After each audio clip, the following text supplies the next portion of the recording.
Thank you. Please sit down. And ipaliwanag nyo lang kung bakit kayo naanditong dalawa. Kayo na yung magkwento. Sige.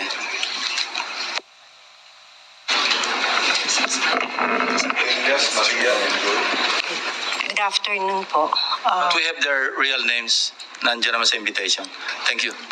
Okay, so we are working for our boss, Rico Ocampo, who was the previous tenant of 30 Tamarind at Forbes Park. 30 Tamarind, South Forbes. South Forbes, Yeah. sir. Kayo yung mga staff ni Mr. Rico Ocampo. Kami po, yes po, office staff po ni Yeah. sir. Na siya yung tenant doon sa bahay na naibenta noong April 2023. Go ahead. That is Continue. correct, Your Honor. And then, during that time, January 29, we were CC'd sa email sa boss namin that we are being evicted January 31 at 3 p.m. Dapat nakalabas na kami ng place. Unfortunately, sa sobrang dami po ng gamit, we weren't able to comply with their deadline. So we have asked TJ Conti, who is the broker from Turnkey Properties. Nakipag-coordinate po kami to have an extension. And we were given until February 3, I think, to that was already 2024 po. And eventually you were evicted. And who informed you that you were being evicted? We were informed by our boss po. It was parang email po ng law firm. And then sinisi po kami ng boss namin for us to be aware that we have to leave the place by January 31, 2024 at 3 p.m. Yeah, I was able to talk to your boss, si Mr. Rico Ocampo. And he made mention na meron kayong nakaharap nung you were forcibly being pushed out of the residence. Nabanggit niya si Carla Discaya. Would you confirm that? That was February 1 po. Yeah. TJ Conti, he introduced us to the contractor, but he didn't mention the name. Yeah. But how did you know that that contractor being referred to by TJ Conti is actually Mr. Discaya? Well, actually, sir, we already mentioned to our boss nung lumabas yung mukha po ni Mr. Discaya. Nasabi ko, Saan lumabas ang sa mukha? TV po, when the flood control project is being brought up na. During the hearings. Yes, during the hearings. Okay, sabi so- ko sa boss ko, sorry Yeah. about that. Sabi ko po sa boss ko tsaka sa colleague ko, tingnan nyo nga, ma'am, tingnan mo pang maigi itong mukha na to. Hindi ba ito yung contractor na pinakilala sa atin ni TJ Conti? And then we both agreed na siya nga.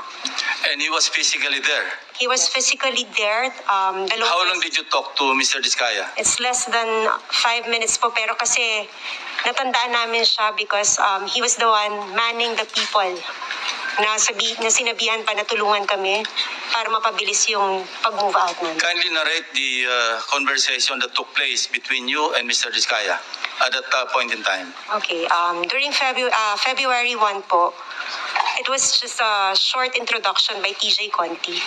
He mentioned that he is the contractor. And then February 2, medyo nagtagal po kasi nakiusap na nga kami na we really cannot matanggal lahat ng mga gamit dahil sa sobrang dami. And he also mentioned to us na contractor ako dito meron din kaming deadline. And then we both asked baka pwede po namin pakiusapan yung may-ari, yung bagong nakabili ng bahay. And then he also mentioned that si Romualdez ang nakabili. And then after po nun, That's according to Mr. Discaya. that is according Okay. to the contractors. Now, nandito tayo sa pagdinig, kung makikita niyo personal, si Carla Discaya, makikilala niyo? Yes, Your Honor. Pakituro niyo nga kung naandito siya sa loob ng session hall. lapitan nyo na lang kung sino dyan sa among the resource persons. Hindi, lapitan mo na lang at hawakan mo na lang sa balikat, hindi magagalit yan. Your Honor, Excuse pwede me, po bang... you will be recognized later. Okay. No? Tuloy lang natin itong proceeding muna. Sige, miss. Pareho kayo na ina-identify nyo na siya mismo yung kaharap ninyo na sinasabing ang may-ari ng bahay, si Speaker Romualdez, at kailangang umalis na kayo? Kindly answer, use the microphone. Tama po, sir. So maski ngayon, sa susunod na panahon, sa ibang pagkakataon, ganyan pa rin ang inyong magiging statement. Correct, Your Honor. Ngayon, Curly, it's your turn. Your Honor, okay lang po ba tanggalin nila yung face mask nila? Kasi sa totoo lang po, talagang hindi ko sila naaalala kahit sa panaginip ko na naginip It's not ako ng for you to bangungot. identify them, it's for them to identify you. No? Your Honor, wala po kasi akong maalalang transaction at saka That's your nakapas. option to deny. What we're establishing here is the fact that there are two witnesses present here under oath na sinasabing nagpunta ka doon at ninename drop mo, totoo man o hindi, si Speaker Romualdez na siya nagmamay-ari, bagong may-ari noong number 30 Tamarin Street sa South Forbes. Yun lang naman eh. It's not for you to be able to, hindi naman ikaw ang witness against them eh. I don't know if I'm correct, Secretary Bida, kindly help me out, or Dong, PG Dong. Tama ba yon? Wala siyang karapatan na i-identify yung nagturo sa kanya? Opo. Ang right to confrontation ho kasi kung yun ho ang iniisip ni Mr. Diskaya will come at the appropriate time. But for purposes of identification, ang kakailanganin lang po ay yung taong mag-identify dun sa taong kikilalanin. Thank you, PG Dong. Sige, say your piece.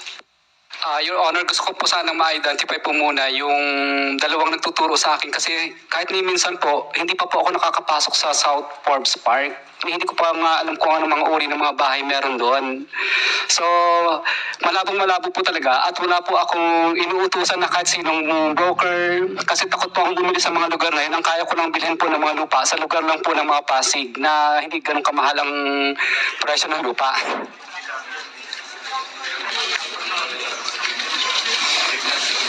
Hindi ko naman sasabing bumili ka eh. Hindi naman yan nila sasabi, ikaw ang bumili. Anyway, that's it, ano? Ang sabi, Mr. Chairman, contractor daw. Ikaw daw ang contractor, yun ang sabi. Hindi sinabing ikaw ang bibili. Your Honor, hindi pa po kami nakakapasok sa South Forbes Park. Settled na yan. Isang beses, opo. They pointed to you, they identified you, and you are denying. Period. Mr. Chair, follow-up question. Yes, Senator Risa. Salamat, Mr. Chair.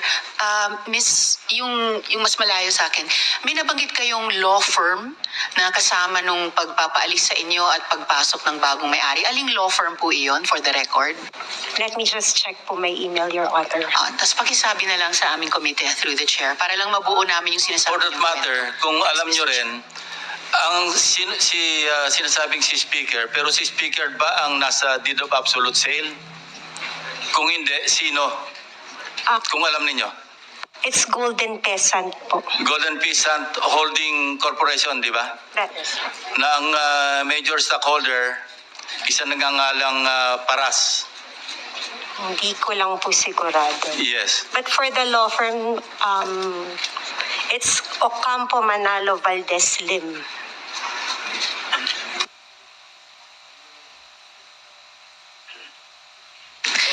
Salamat po, Mr. Chair. Una, a point of information lang. Nabanggit po kasi kanina na dapat sana fina-flag na ng COA yung mga iniimbestiga ng aming komite na flood control projects, either na ghost or substandard. No, yung sinabi kanina ni Senator Kiko. So, yung point of information dyan ay, in fact, ang COA ay nakapag-flag na ng 4 na proyekto sa Bulacan amounting to a total of 330 million pesos. So baka habang dumadaan ang panahon ay mas marami pang mafa-flag ang COA. So yung mga unang mga tanong ko po, follow-up questions, Mr. Chair, sa DPWH. Kaugnay po na yung anong resulta ng audit o investigasyon na ginagawa ng department dun sa mga ghost or defective na flood control projects. So yung mga nabanggit nyo na po kanina, Yusek Bisnar, na isamitin na po ito yan sa ICI. Tama po ba?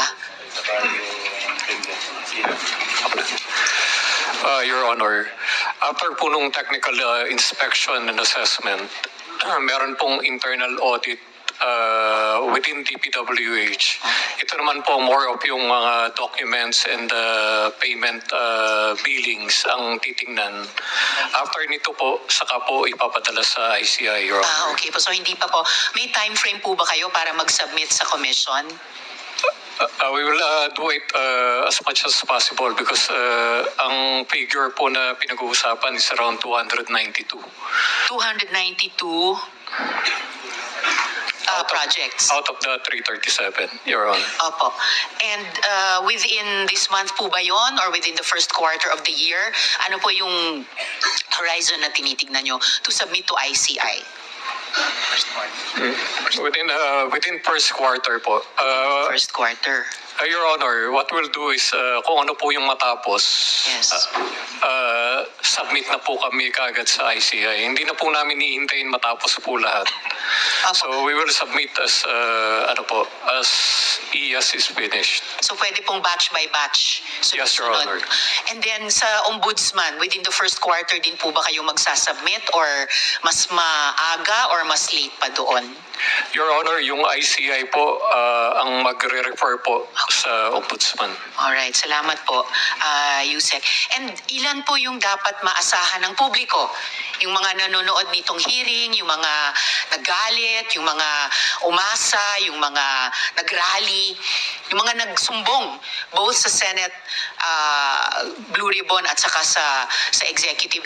Ilan po yung aasahan ng publiko na mga contractor sa private sector at opisyal sa public sector na makakasuhan?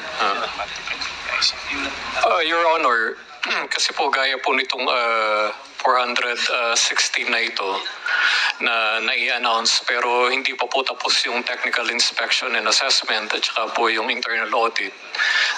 Mahirap po magbigay ng number kasi po baka po gano'n naman po, may i-expect na naman po yung public. Pero what we're reassuring po, the public and this committee is lahat po ng pwedeng gawin ng department para supportahan po yung effort ng ICI ay ginagawa po namin. Well, I would agree, Mr. Chair, na parang double-edged sword yung expectation. Kasi baka lalo na kung magbibigay ng petsa, umasa, baka pag lumampas, mabigo. Pero merong aspetong siguro positibo din yung expectation na mas magiging solid yung pag-asa ng publiko na magbubunga talaga itong aming investigasyon sa Blue Ribbon, magbubunga ang internal investigation ng department, magbubunga ang mga proseso sa ICI at saka sa ombudsman. So siguro naman, tulad ng sinabi nyo, magsasubmit kayo sa ICI in batches of cases. Meron ba kayong sense na ano yung magnitude ng pwedeng i-anticipate man lang ng publiko na makakasuhan? Tens of contractors and officials ba? Dose-dosena ba? Aabot ba sa 100? Ano yung sense po ng department as of now? Your Honor, yung capability po ng internal audit service ng DPWH will be maximized po para po to look into this 416 projects.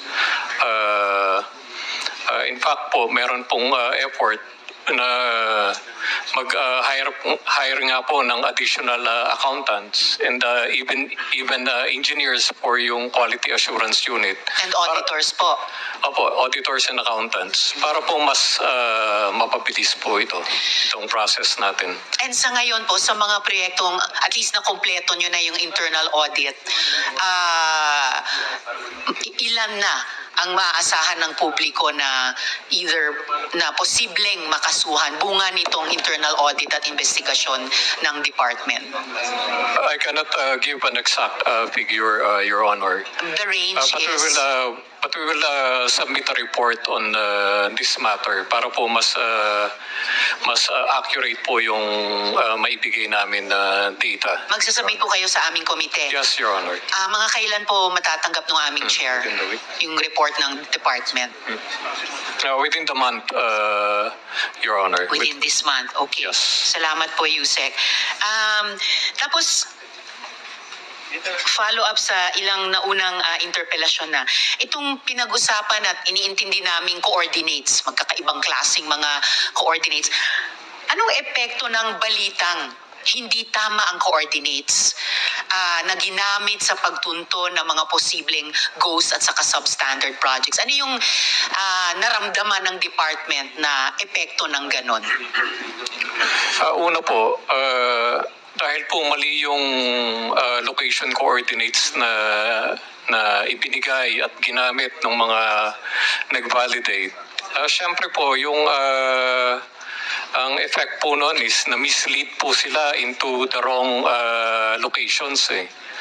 And even po yung report na isinubmit nila is basically mali rin po kasi mali na kagad yung location coordinates na pinagbasihan po nila ng inspection po nila. So ang effect po nito is basically po we will restart all over. Kung natapos na po natin yung 1/3 ng 30,000 flood control projects in the last 10 years. And then, i-reassess naman po natin to. Just to be sure po na with our data. So dahil po na mislead, Mr. Chair, so it did a disservice, hindi lang sa paghahanap ng committee ito at ng ibang investigating bodies ng katotohanan, pero on top of in effect nanakaw yung buwis ng publiko, lalong binaha nung bumagyo, dagdag pang naloko, at least para malaman ang postmortem, kung ano yung totoong kwento. Dahil mali yung mga naging report, parang lalo pang natamaan yung reputation ng department or ng executive as a whole, ng gobyerno as a whole. And at dahil kailangan nyo palang i-restart ulit yung 1/3 nyo nang natapos na out of the 3,000 projects na pag-audit, pag-imbestiga, significant po yun, no? 1/3 already. Uulitin nyo pati iyon, bukod sa 2/3 na hindi pa nasimulan. So, parang nasayang din, no? Yung effort, yung energy, yung resources ng department, Mr. Chair. Tama po kayo, Your Honor. Okay, so hindi po maliit na damage, no? All around. Nung iniimbestiga na lahat ito last year ng iba't ibang bodies, nasa DPWH naman na yung mga MIPS na start, intermediate, and pati po yung infratrack, di po ba, Yusek? Lahat po yun ay nasa DPWH, Your Honor. Po. So, bakit di yun yung ginamit ng department sa unang validation pa lang? Para ngayon lang lahat ito nalalaman.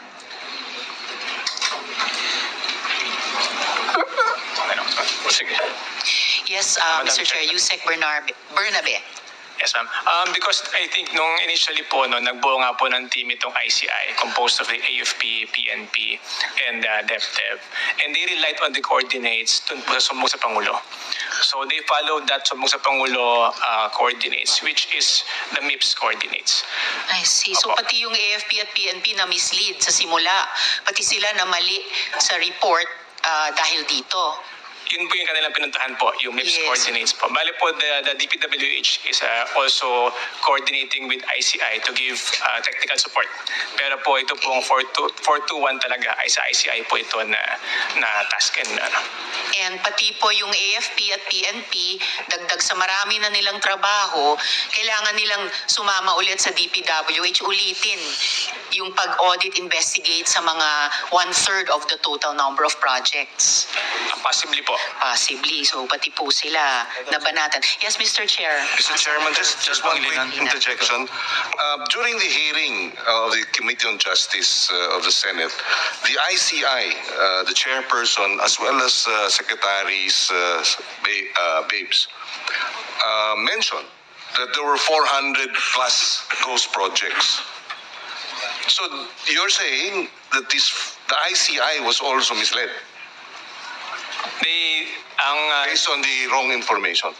Mr. Chair, yun po, the coordinates they used was the MIPS. So that now we have to revalidate using also the coordinates of the infratrack to ensure that indeed if it is ghost or it is in a different location, Mr. Chair.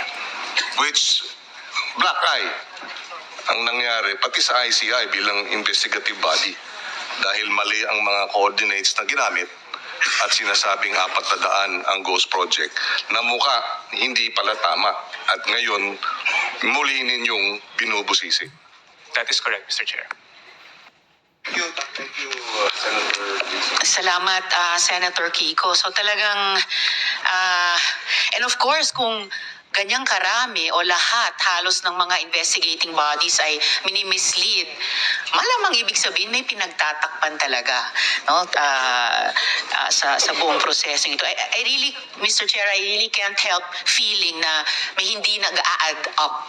Kaya katulad ni Senator Kiko, yung ni-raise niyang intervention in the earlier round, sang-ayon talaga ako na dapat bahagi ng usapin ito yung pagtingin di lang sa ghost projects pati sa mga substandard na projects na dun may corruption din na probably nangyari. So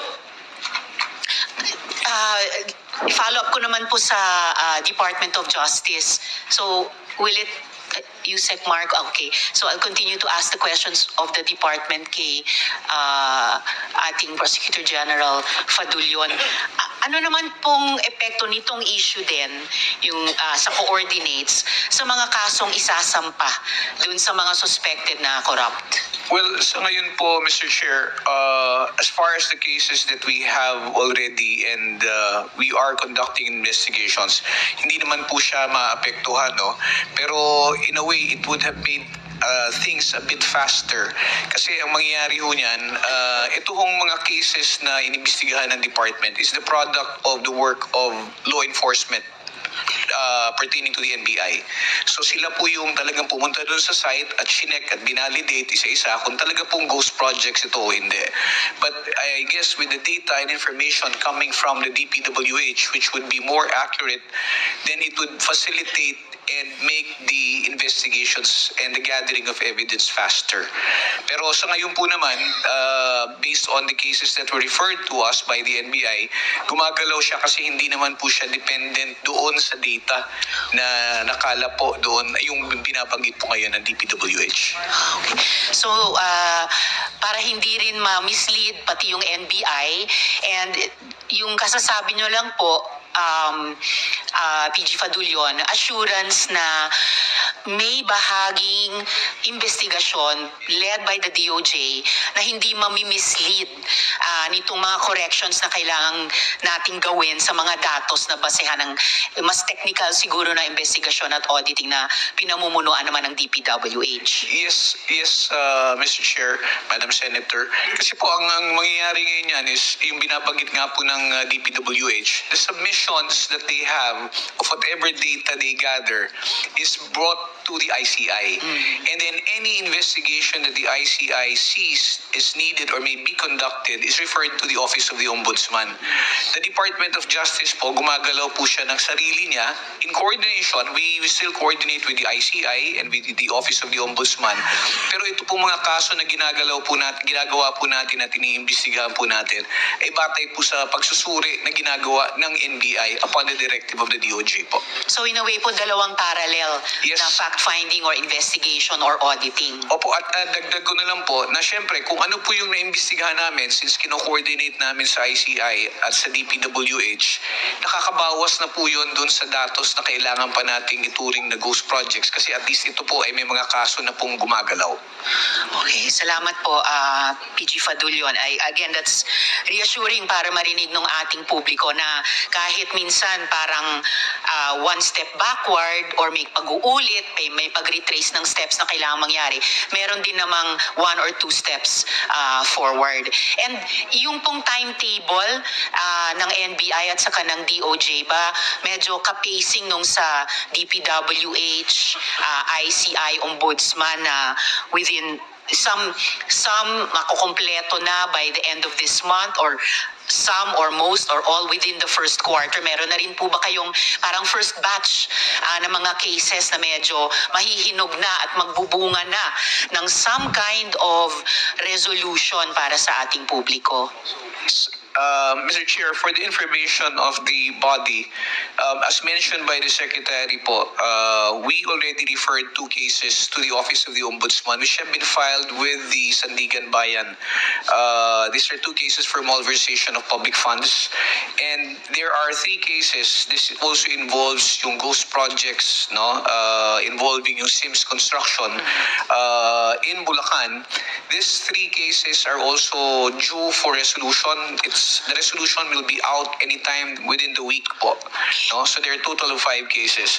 At the same time, there are 6 cases in different stages na kung saan patapos na po yung preliminary investigation, yung iba naman po ay ongoing. Pero we hope to be able to finish them well before the end of the month. And we have 3 new cases which were sent back to us. Ito po yung ni-referred din naman ng Department for Plunder to the Office of the Ombudsman. This was returned to us last week, and within the week, the subpoenas for these cases para dun sa preliminary, pag-usad ng preliminary investigation ay may lalabas na po itong linggo na to.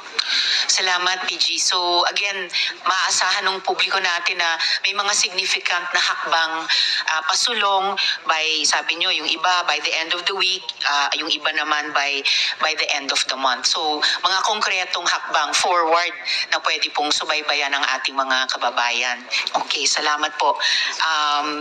PG. Balik po ako sa DPWH. Patuloy pa rin po yung investigasyon ninyo. Tama po ba?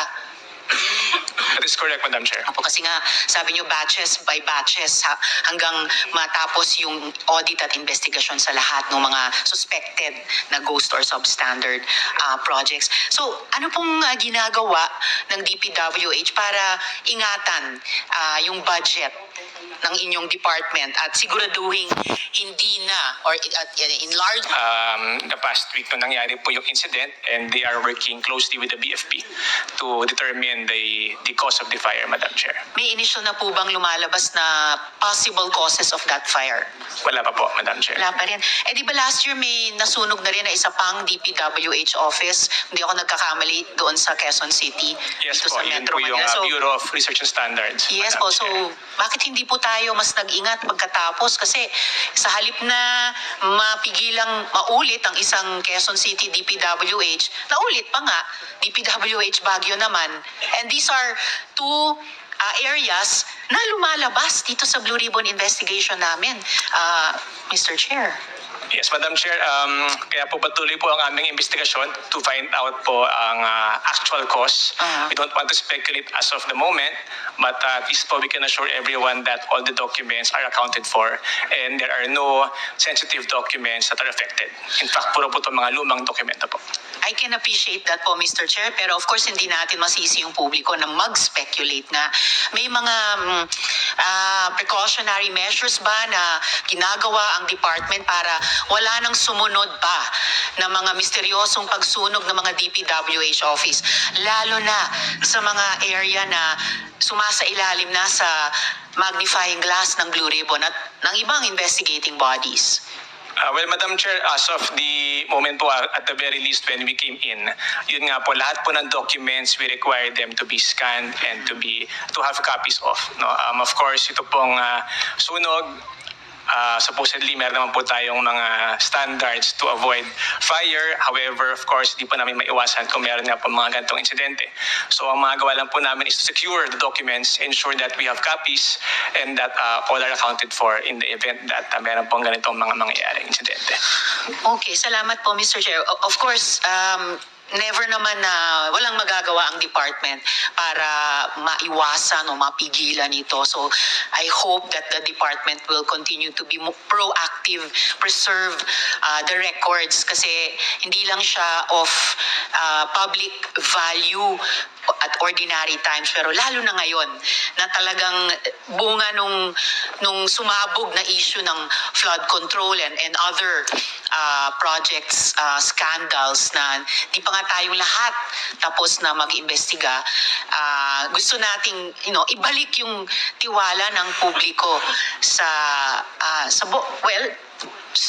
kami, concerned kami sa legislature and I'm presuming kayo sa executive. So sana you will continue to think of and implement more preventive measures to preserve these records. I just have 1.5 minutes left, Mr. Chair. So siguro at least one question sa DOJ, maybe kay PG Fadulion. So kasi kanina po, sir, pinag-uusapan natin yung mga parallel investigations na hopefully nagko-complement sa isa't isa at napipigilan na kung may delay man or may reversal on one track, at least tuloy-tuloy yung isa pa. So, kumbaga, nagtutulungan. So, ano pong koordinasyon meron ang DOJ sa DPWH din, sa ICI, sa Office of the Ombudsman para siguruhin coherent po yung mga investigasyon ninyo at yung buong investigasyon ng executive at yung talagang dapat na masingil ang accountability, sila po'y talagang masisingil. Okay, Mr. Chair, insofar as yung coordination po, we have a task force which addresses particularly itong sa flood control, which I head together with other prosecutors in the department. And in this in the deliberations that we have, involved po lagi ang ICI. We always inform them about the meeting so that they are apprised also of any cases that we are investigating, of any cases that we are filing. Now, if there are certain things that we need also naman, let's say documentary evidence that we need from the DPWH, we go straight to the DPWH as they have representatives who constantly attend the meetings. Insofar as the Office of the Ombudsman, when there are cases that we are investigating and we refer to them, nag-uusap na naman po kami na itong kaso na to, covered na po ng department. So most likely, hindi na po yan itatouch yung project na yan. Iba naman po. Para lang hindi po maging doble yung galaw. And then, for example, if there is if it is discovered later on that there are certain overlaps, we sit down and talk about it just to make sure that there will be no confusion pagdating ho doon sa resolution na magkakaroon po ng conflict din naman. Kasi nauna na nga po yung, let's say, nauna na yung ombudsman or nauna na ang DOJ. And this extends all the way up to the prosecution. Kasi even in the prosecution of cases, the Department of Justice may be deputized by the Office of the Ombudsman to handle the cases. And as in fact, by way of example, the case as against Sara Diskaya, which is now pending before the court in Lapu-Lapu City, Cebu, is being handled by prosecutors from the Ombudsman in the office, Ombudsman Mindanao and Ombudsman Visayas.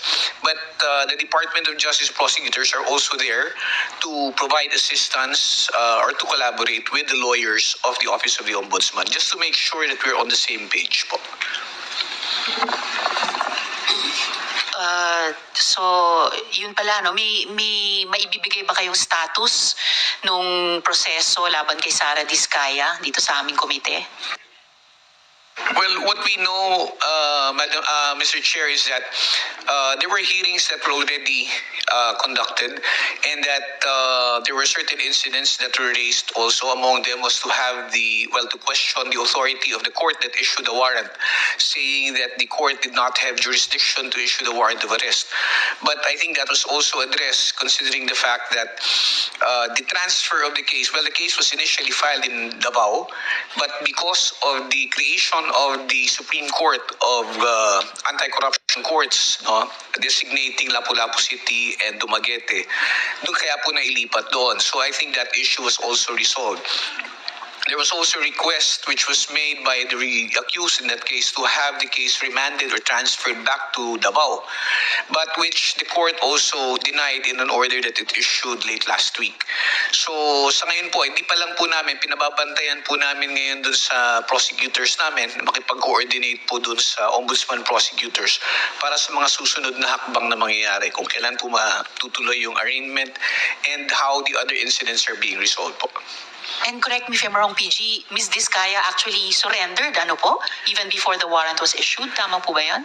That is correct po, ma'am. I don't think surrender would be the correct term, but she submitted herself to the jurisdiction of to the NBI for her own protection. And then when yung warrants of arrest ay lumabas na po, doon na po isinerve sa kanya at yun po ang naging dahilan kung bakit siya nadala sa Cebu City, sa Lapu-Lapu po.